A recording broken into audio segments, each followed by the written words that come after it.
What is up, everybody? It is Medicine with AUNO coming to you today with our first anatomy video. So this is going to be on the back, and be sure to smash the subscribe button if you haven't yet to help me out. So we're going to do 3 questions, and hopefully that will be really helpful. And we're going to try to go quick. And comment down below, just suggestions, tips. If I get something wrong, comment down below, correct me, because we're all learning this together. That's why I'm making these videos. So we have these scenarios here. A 35-year-old male admitted to the emergency department after a car crash. The ER physician concludes that his serratus anterior, might have mispronounced that, serratus muscle is damaged. Which of the following nerves innervates the serratus anterior? We're going to go with that. Is it long thoracic nerve? Is it axillary nerve, spinal accessory nerve, dorsal scapular nerve, or thoracodorsal nerve? So here is our serratus anterior muscle right here. We can see it in red. So that is what has been damaged. So what nerve innervates this muscle? Over here we can see it nicely wrapping around the rib cage, originating from the upper 8th or 9th ribs, and it inserts into the medial border of the scapula. So we know that muscles always pull the insertion closer to the origin. So we are going to be pulling the insertion. So the medial border of the scapula is going to be what's moving. So we said it originates on the surface from the 1st to the 8th or 9th ribs. This muscle also works to pull the scapula anteriorly around the thorax. So it protracts the scapula like when someone throws a punch. Okay? And it also aids to raise the scapula upward as when lifting a weight overhead. Damage to the nerve that innervates this muscle can lead to a winged scapula. So here's a guy throwing a punch, and we see how this muscle here helps to cause this action to occur. So what happens here? We said damage to the nerve, which we're going to be figuring out which nerve this is, causes a winged scapula. It can cause this. And what happens is the medial border of the scapula is protruding out of the back. So it's called scapular ringing. This can also occur with the lateral border of the scapula protruding out of the back with a different nerve on this list, injury to a different nerve. We'll talk about that. And causes can be traumatic, such as in this patient, got in a car wreck. Also non-traumatic, you can read these here. Just blows to neck, shoulder, sports such as weightlifting or throwing things like in baseball or volleyball or tennis. Surgical complications, mastectomy is a common one with axillary node dissection. Viral illnesses, influenza. Autoimmune disease, there's one in specific that can cause that. And lesions that can compress the nerve can also cause this to occur, the winging of the scapula. So what's the nerve called, y'all? It is the long thoracic nerve. So the long thoracic nerve is our motor nerve that innervates the serratus anterior muscle. And it has a very superficial location, so that makes it vulnerable to injury. We can see this nerve, and it arises from up here, and it comes all the way down here. So it actually arises from the 5th, C5 through C7, I guess nerve roots we call it. I'm not certain of that, but you can see C5, C6, C7, and they all meet up at this point, which is where you have the long thoracic nerve. And we can see that in this picture. They all meet up right here, and the nerve goes down inferiorly. So that's a nerve. Now let's talk about the other 4 answers. We always want to look at the wrong answers so we can get the most out of a question. So axillary nerve. What happens if this is damaged? Well, this innervates our deltoid muscle, the shoulder muscle up here, and the teres minor muscle. So damage to the axillary nerve will cause a weakness here and flat shoulder deformity, where the shoulder looks flattened because the muscle has atrophied and there's weakness. The spinal accessory nerve, so this nerve is going to innervate our trapezius muscle and the sternocleidomastoid.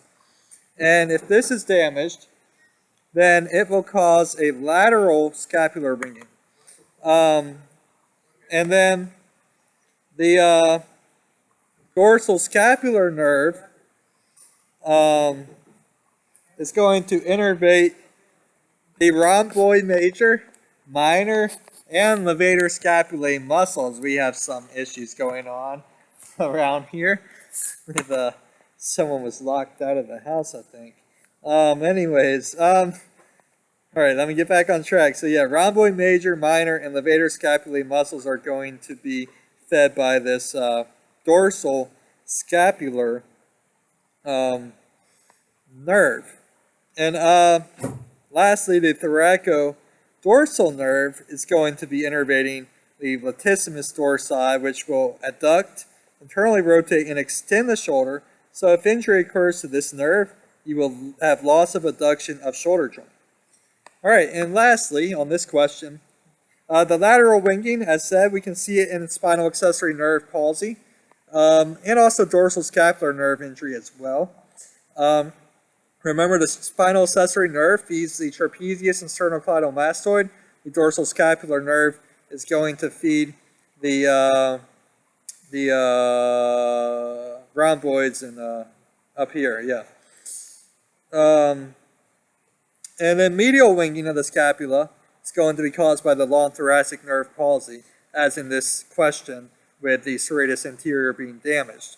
And that will cause that winging of the scapula. So that's how the ER physician likely concluded that muscle was damaged. And there it is, long thoracic nerve. Question 2 is the same scenario, but they're asking which functions does the serratus anterior muscle serve. So, look at this picture here, and we see almost like a punch going on, as said. So what's going on here? Well, the scapula is going to be protracted across the front of the rib cage. And this is caused by the serratus anterior. So we're looking here and we're seeing abduction and protraction. And it also will have upward rotation. So these are some things that the scapula, movements of the scapula, and in particular, protraction, which is also called abduction, and upward rotation are both functions that the serratus anterior will serve. And injury to that long thoracic nerve can prevent these from occurring. So this is the correct answer, abduction, which is pushing these away from each other. The medial border of the scapula being separated. And then the upward rotation as well from like lifting. Remember we said the serratus anterior for lifting and for throwing a punch or throwing a baseball. So that is the function of the serratus anterior. Now the other functions here listed, adduction, pushing together, adducting the scapula.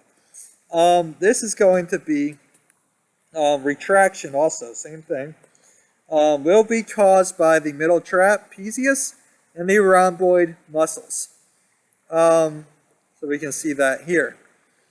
And it just is obvious here because of, this is the origin of the rhomboid and the insertion, so you're pulling towards the origin and you're going to pull these closer.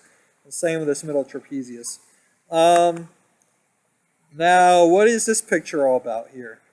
This picture, latissimus dorsi. I have no clue why I put this here. If someone knows why, please comment down below. I assume it looks like the latissimus dorsi is probably going to possibly, you know what? I don't even know. So forget this slide, y'all. I'm going to have to figure it out after the video. At the end of the video, I'm going to figure it out. So this one depresses the ribs, and that's pretty obvious. Serratus posterior, inferior. So we talked about the serratus anterior. This is the serratus posterior, inferior. And this will move the lower ribs backwards and downward to assist in rotation and extension of the trunk. And we can see how it's going to move these lower ribs down and back. Serratus posterior inferior will be doing that. D, of course, was our serratus anterior, right? Upward rotation specifically. Now, elevating the scapula is going to be our levator, levitate, scapulae muscle. And that's, again, pulling towards the origin, so it's going to pull this scapula upward. And it originates from C1 to C4 vertebrae, inserts on the superior part of the medial border of the scapula, and muscles always pull the insertion closer to the origin.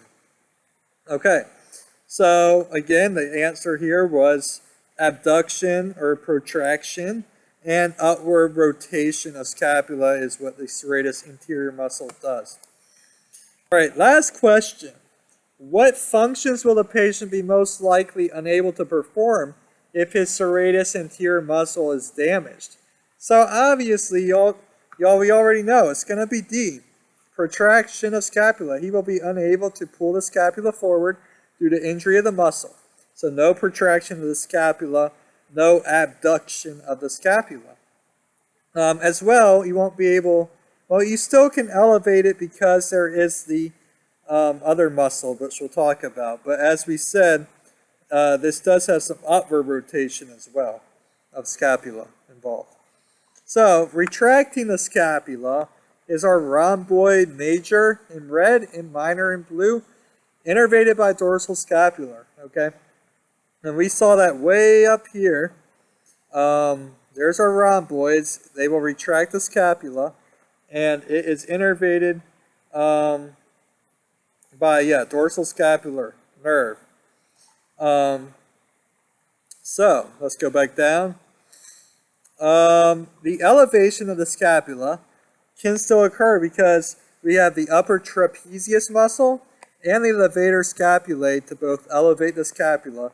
Remember, spinal accessory nerve will innervate this as well as sternocleidomastoid muscle, and the dorsal scapular nerve will innervate the levator scapulae and the rhomboids, okay, which we saw right here, dorsal scapular nerve. So this one here, depressing the scapula, is our lower trapezius muscle. That will depress that scapula. And then I didn't have one for medial rotation. I'm not sure what that would be. But this was an interesting little thing here. Just list the muscles that act on the scapula.